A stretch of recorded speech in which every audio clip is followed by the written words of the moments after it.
सतगुरुदेव की जय। बोलिए बंदी छोड़ सतगुरु रामपाल जी महाराज की जय। तो भक्तों, आज की कथा गंगा जी में पंडितों का भ्रम निवारण कैसे किया परमात्मा कबीरदास जी ने, तो यही कथा मैं आप लोगों के समक्ष प्रस्तुत करने का प्रयास कर रहा हूँ। तो सुनिए बड़े गौर से। अगर आप हमारे चैनल पर नए हैं तो कृपया हमारे चैनल को सब्सक्राइब कर लें, बेल आइकन दबाकर ऑल पर क्लिक कर दें ताकि मैं जो भी वीडियो अपलोड करूं उसकी नोटिफिकेशन आप लोगों तक पहुंचे। तो चलिए शुरू करते हैं। सत साहेब। एक समय सतगुरु कबीर साहेब गंगा नदी के किनारे बैठे हुए थे।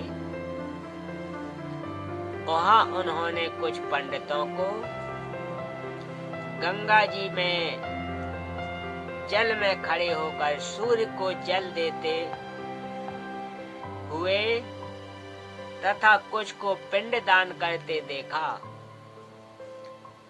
अनेक तरह के कर्म कांड क्रिया में फंसे पंडितों को सत्यान्वेषी बनाने हेतु सतगुरु ने एक युक्ति सोची।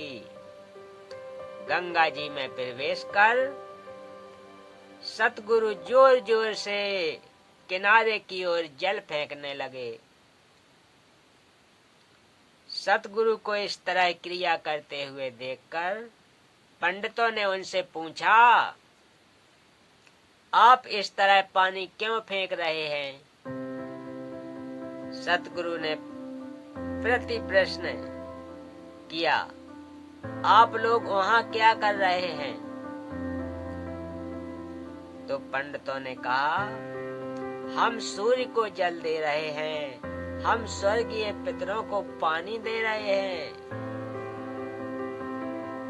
यह सुनकर सतगुरु बोले, हम भी अपने बगीचा को पानी दे रहे हैं।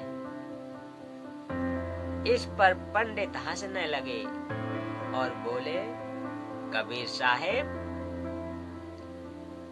यहाँ से किनारे पर डाला गया पानी आपके बगीचे को कैसे पहुँचेगा? कबीर साहब बोले, जब तुम्हारा यहाँ दिया जल उतनी दूर सूर्य को अथवा स्वर्ग में पितरों को पहुँचता है, तो मेरा यहाँ किनारे डाला हुआ पानी बगीचे में, जो कि यहाँ से बहुत दूर नहीं है, जरूर पहुँचेगा। सतगुरु के इस जवाब ने पंडितों को लाजवाब कर दिया। वे अपने कर्म का कांड की निरर्थकता समझ गए। इस तरह से अनेक प्रकार से सतगुरु लोगों को अंधविश्वास को दूर कर उन्हें सत्य ज्ञान दिया करते थे। बोलिए सत्य गुरुदेव की जय। नाथ पंथ के एक योगी गोरखनाथ जी पंथ प्रचार हेतु सिद्धियों का प्रयोग करते थे। मुकाबले में हारे वैष्णवों की कंठी माला तोड़ डालते थे, तिलक चाट जाते थे। संत्रस्त वैष्णव भक्तों ने धर्म रक्षा हेतु सतगुरु से प्रार्थना की। आ शरण शरण सतगुरु कबीर ने गोरखनाथ जी से मुलाकात होने पर उन्हें वैष्णवों को जबरदस्ती शिष्य न बनाने के लिए कहा।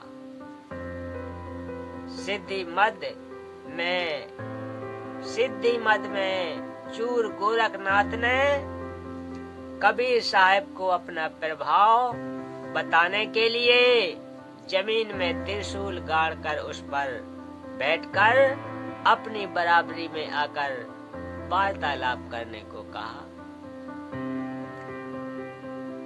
तब अनाथनाथ सर्वगर्भ समन सतगुरु ने एक धागे को आकाश में फेंका। उसके ऊंचे सिरे पर बैठकर कहा कि गोरखनाथ जी, आपके त्रिशूल को तो भूमि का आधार है, यहाँ आकाश में आकर हमसे चर्चा कीजिए। गोरखनाथ सतगुरु की शक्ति का परिचय पा गए। बाद में गंगा जी के किनारे पर पुनः गोरखनाथ जी ने कबीर साहब से कहा कि साहेब, मैं गंगा जी में प्रवेश कर छिपता हूँ, आप मुझे खोजिए, बाद में मैं आपको खोजूंगा। जो हारेगा वह जीतने वाले का शिष्य बनेगा। गोरखनाथ जी पानी में प्रवेश कर मच्छ बन गए।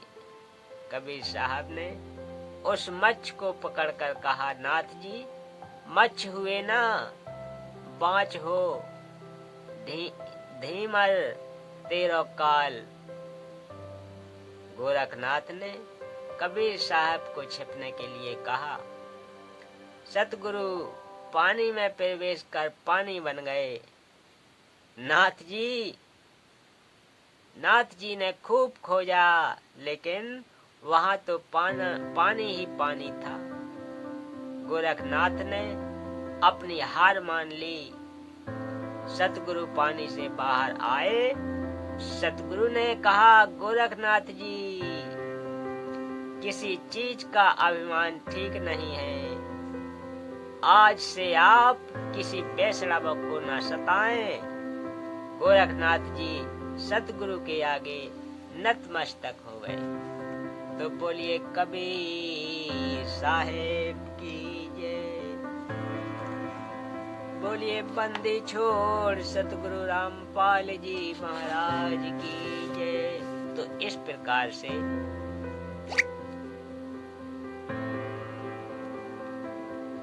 आज की कथा का समापन यहीं करते हैं। मिलते हैं नेक्स्ट कथा में। तब तक के लिए सभी भक्तों के लिए सत साहेब